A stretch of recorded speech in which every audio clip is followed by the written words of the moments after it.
Are you locked into scrolling and can't stop?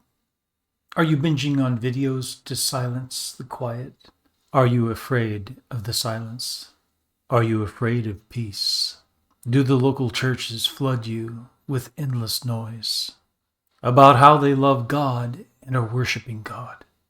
But you see, they are likewise afraid.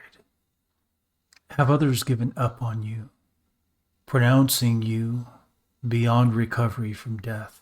Have you embraced those matters in your heart? Enter in here with me to see what Jesus does. A little girl lies silent on her bed. The room is now at peace, since those paid for mourning for the dead have been chased out. Standing, holding her little hand, is the Son of God, the Prince of Peace, the way, the life, and the truth. He knows the truth. He is life. And he holds her little hand. He extends the sign of peace over her. He is not sending her off from her life. He is creating a space where she can breathe again, where she can return to life, so she can grow and live life in gratitude of God and of Christ.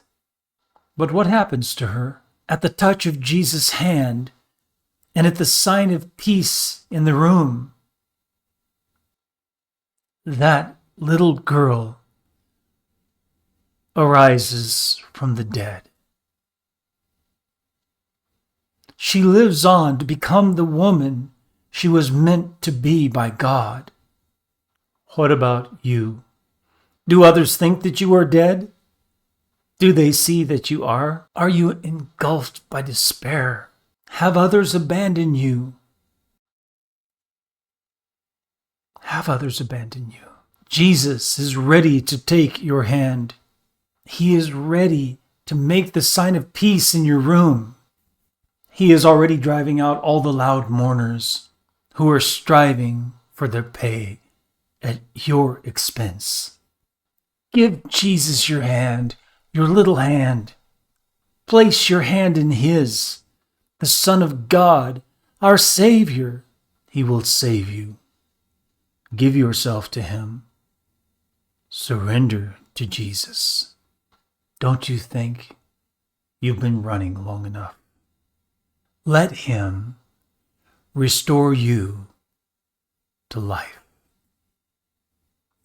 Live